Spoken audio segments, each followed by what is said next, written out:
you. So we'll just do a very quick overview of the agenda. Julie, if you could just go to the next slide. Thank you. So we're very pleased to have Clara Widdison from the Mayor's Fund for London join us as our guest speaker for this session today. Clara will be sharing some reflections and advice from her work on the Kitchen Social programme. And there will be some time to ask Clara any questions about her presentation at the end. So without further ado, I'll hand over to Clara. Thank you very much. May I please have the first slide? Fabulous, thank you. So I have a lot to fit into a very short period of time. I apologise in advance for rattling slightly. If you have any questions or you miss any information that is included, please do feel free to email me after this, and I'd be very happy to send you that you need. If everyone could just make sure they're muted, that would be really helpful. Thank you. So my name is Clara Widdison and I work for the Mayor's Fund for London. And the Mayor's Fund for London is an independent charity which is based in City Hall but does not have an endowment from the Mayor. So we have a slightly misleading name. We raise all of our own funds through trusts and foundations, corporate sponsorship and public fundraising. Next slide, please. In 2017, we started Kitchen Social. Kitchen Social was our response to holiday food insecurity in London. And Kitchen Social has three streams of work. We have delivery. At our very core, we are a micro grantor. So we take funds from large organisations, large trusts and foundations predominantly, and we micro grant those to grassroots organisations along with wraparound support, including quality assurance and training. We operate in 24 boroughs of London. And in 2020, we worked with 169 grassroots organisations to provide 350,000 meals.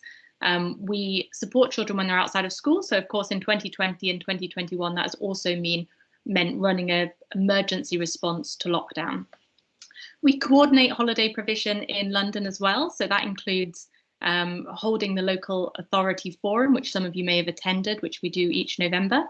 And we also work on policy change, and we have been actively campaigning for HAF since 2017. So, of course, we're utterly delighted that the programme has been scaled and made available across England. Next slide, please.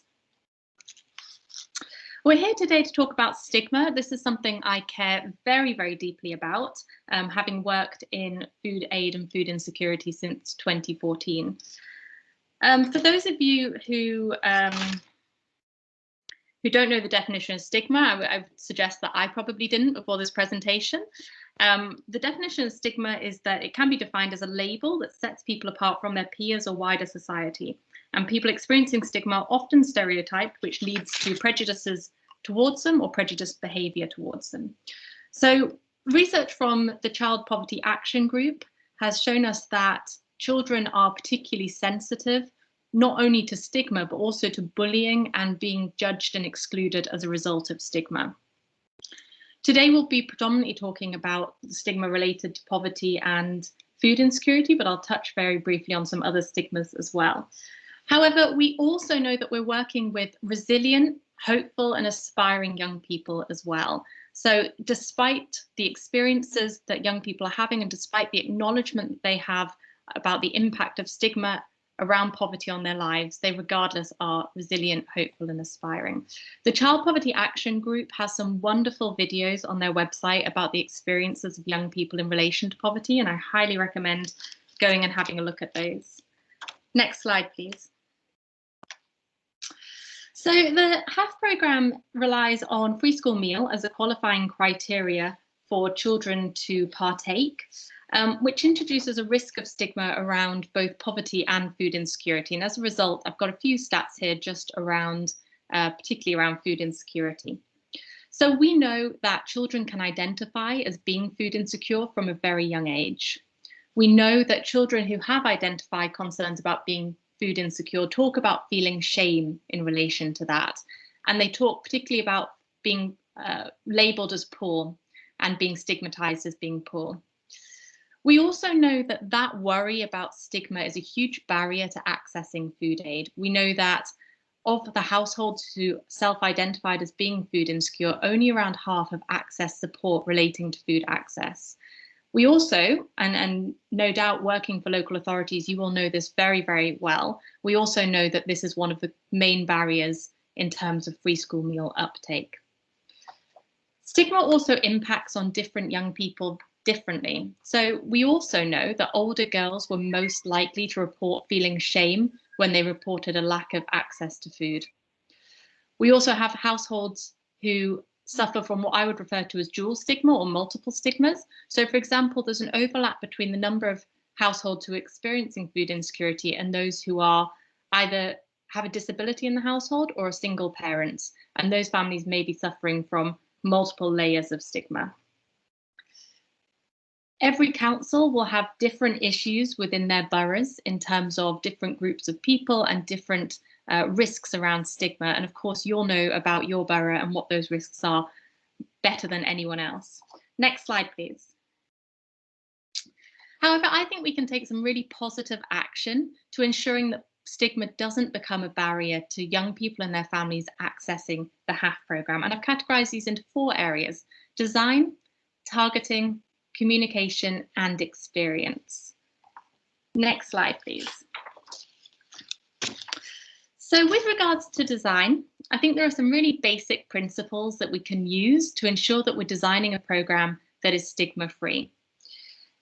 Now, as you know, we use free school meals as a qualifying criteria for the programme. This means that we often will frame the programme in terms of food and food insecurity.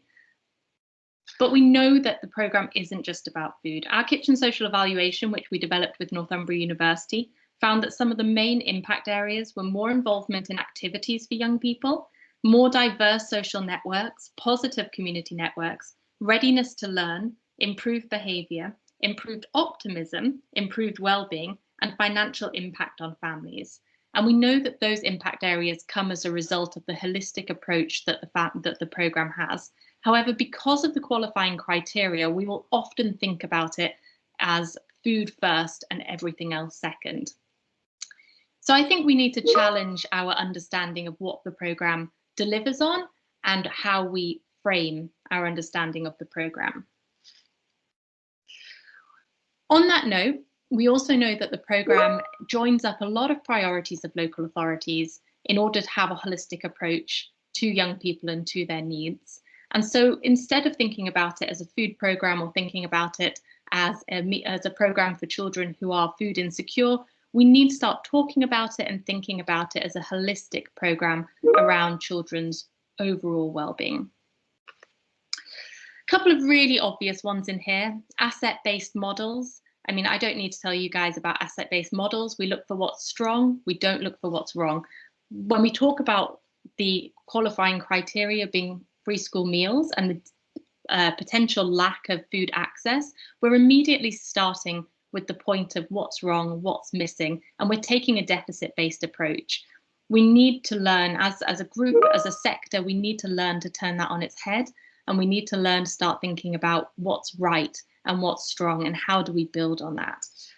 And on that note, we know that one of the most important principles in our design in order to make sure that programs are stigma-free is community co-design, working with our community, both as individuals and as households, but also with community groups who know their communities so very well, to make sure we're designing the program that families want and need. And last but not least, joy. We talk about the programme objectives. I'm sure you all will have had the guidance from the Department of Education about what those objectives are. But the one overall objective that's missing from that document is joy. We are, above everything else, here to give children a really brilliant, joyful experience. Next slide, please. And so I've slightly amended Maslow's hierarchy of need, and I've stuck joy in there at the top. We know that food is a building block to young people being able to access and have the energy and engage with the things around them. We know that safety and the safety that the HAF programme can offer young people in their communities is very important. We certainly know that friendships and relationships are one of the main benefits that the programme has. And that feeds into young people's confidence, self-respect and pride, and therefore their ability to fulfill their potential. And we also know that the ability to fulfill their potential and all of the things below that lead to joy and happiness for young people. Next slide, please.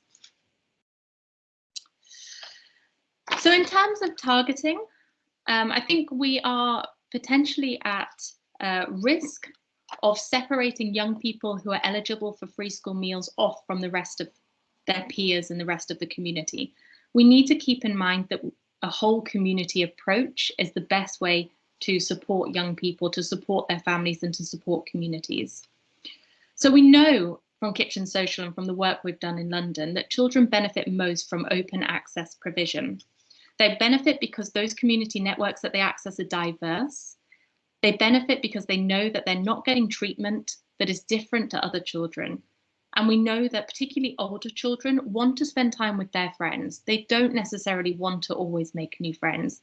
And if there are barriers to some children attending and some children not, then the ones who can may very well not. A further concern that we have is that closed programs block access to other children from disadvantaged backgrounds who are not eligible for free school meals. We have plenty of communities in London, and I know you do in the rest of England as well, where there are children who are in food insecurity who are not receiving free school meals. We do not want to block community venues, community programs for those children. On the point of outreach, just thinking back to the slide that I showed you from CPAG and their research, children said teachers don't understand. They don't understand our experiences of poverty. They don't understand the stigma that we experience. I think we as a programme and we as a sector have started to automatically default to using schools in order to push our comms and our referrals through.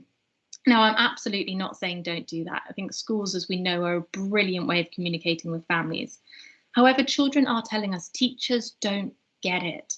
And perhaps there are children out there who don't feel comfortable receiving that message from teachers who they don't feel understand their situation.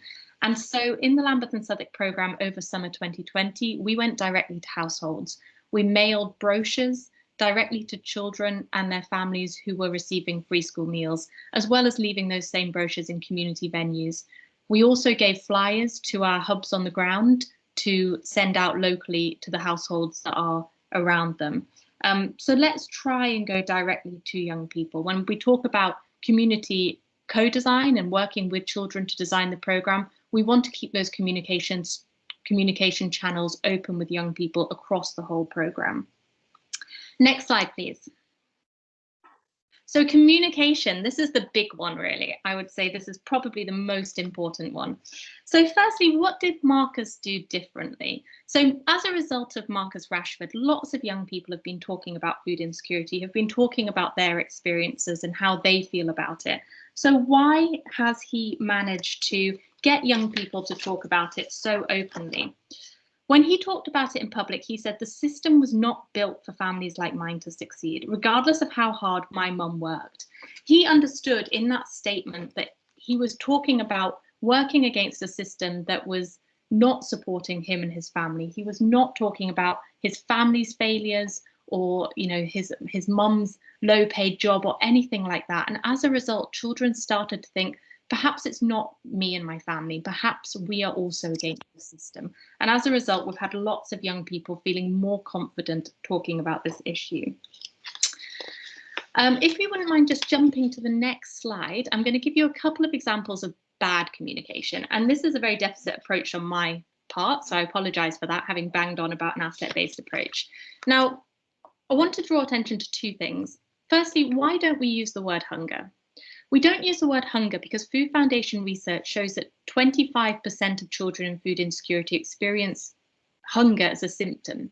That means that 75% of children in food insecurity don't. They experience a lot of other different symptoms, including compromising quality and variety of food, not eating as much at home, hoarding food, worrying about food, having anxiety. So if we use the word hunger in any of our communications, be those internal or external, we are not acknowledging the experiences of 75% of those children in food insecurity, and we are excluding them automatically. So I would say that word, as far as I'm concerned, if I had any control over this, would be banned from our sector. Next slide, please. Health. Now, I know that Laura from Croydon is on the call today, and I have to say thank you very much to Laura for this example. She was kind enough to share this with me. So Croydon Council removed the word health from their communications in 2019. And Laura told me a little bit about why. I've also added to some of what she told me as well.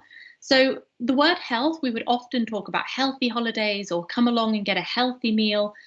Another word that perhaps comes with associations that are stigmatizing or associations that are barriers to families. All sorts of reasons why. Firstly, the term health is subjective. You know, what is one person's health is not another person's health. Another suggestion might be that it talks about not being healthy or being unhealthy as being the norm. So come here to this program and get healthy because clearly you are not already healthy, you are unhealthy. So lots more reasons there. There's also an association with weight and calorie control. And there's the promotion of the idea of good foods v bad foods. You know, come and get good food, but don't eat the bad food. Whereas I think we all know, whatever our backgrounds, we all know that there aren't good foods and bad foods. There's just lots and lots of food, and there's a, you know, really positive way that we can consume those foods in a way that is great for our bodies.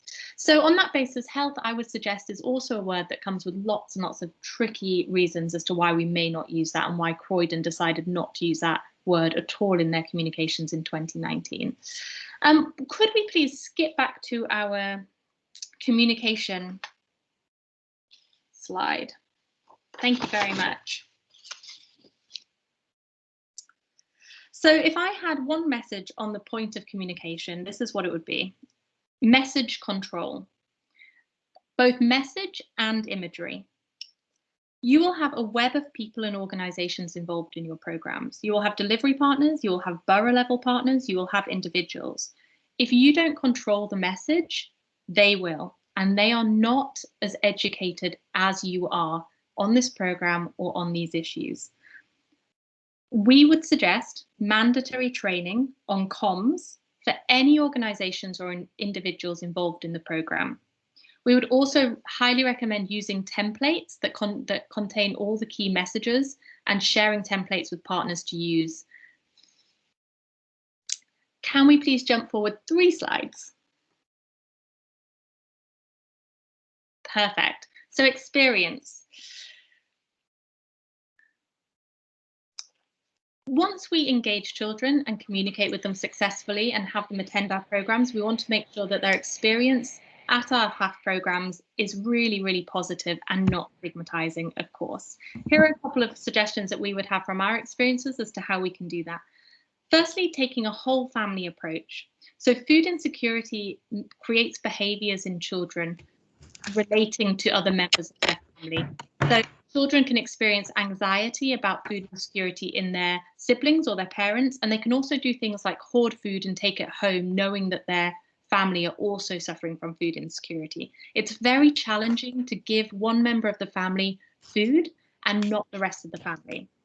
One of the ways that we tackled this was we created recipe boxes called Take and Make recipe boxes, which were for children to learn how to cook within their households alongside their parents, but every box had one recipe with 4 portions in, so the whole family could enjoy it together.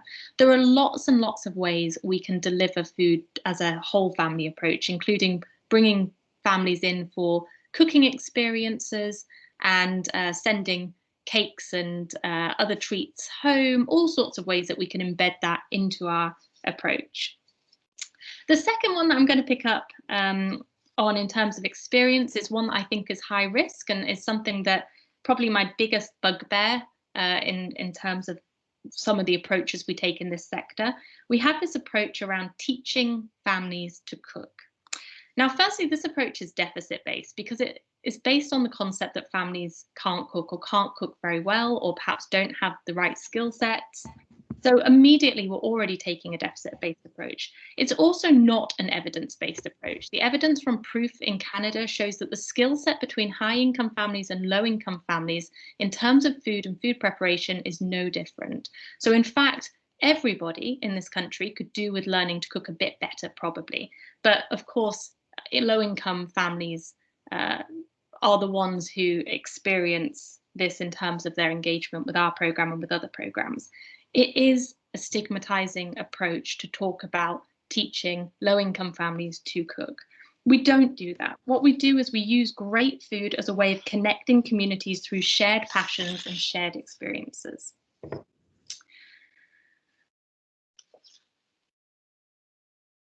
Lastly, my last point before I'm just going to then sum up is how can we design the processes associated with evaluation and data collection in a way that is not stigmatizing? Can we formulate registration platforms online that allow families to provide this information subtly and privately? And does that information need to be shared with delivery partners? Do delivery partners and delivery hubs need to know the free school meal status of children attending? Probably not. So when we're thinking about the processes, how can we be sensitive about who has access to data and who is engaged in those processes? Next slide, please. Are you feeding poor children, or are you developing a program that delivers opportunities for connection, exploration and celebration around food, and indeed lots more activities, which is interconnected to a wider agenda of community resilience? Ask yourself this, and I'll tell you why. Because the way that you answer this question, you as an individual, will feed into everything that you do in terms of the design of this program. If you believe as an individual that you are doing the latter, you will develop and deliver a brilliant program. I'm just going to recap my top 10 messages very quickly, and then I'm going to wrap up. So 1, we can all take proactive action to lower barriers, particularly around stigma for children. 2, hold on to your own stigmatizing experiences to create empathy with the families who are joining the program. I was going to open this session by telling you something very personal about myself, which I'm going to do now, to give you an example of the fact that we all have experienced stigma and we all have fears around stigma. And actually, I think we need to dig deep as individuals and as a sector to understand what families and children are going through. So I sent some communication out to my neighbours recently, and I signed it off with the name of my cat at the bottom of the communication, as well as the name of my son, so that my neighbours believed that I am a married woman with a child and not a single parent with a cat and a child, because I do not want to be stigmatized as a single mum. We all have fear around being stigmatized. So work out, what is your fear? What stigma are you worried about having? And then hold on to that when we think about how to protect children. 3, work to give hopeful, resilient and aspiring children the joy and opportunities that they deserve. 4, remove the frame from food access and food insecurity. 5, make the programs open access. Please do everything you can in your power to open up those community venues to all children, be that around subsidization schemes or other schemes that allow those doors to remain open. 6, talk to kids, talk to them about what they want and try and talk directly to them as much as possible. 7, control the message and think very, very carefully about what that message says beyond the words. 8, take a whole family, whole person and whole community approach. 9, think carefully about the processes involved and who has sight of those processes and access to information. And 10, most importantly, you and your attitudes will make the biggest difference to the design of this program. Thank you.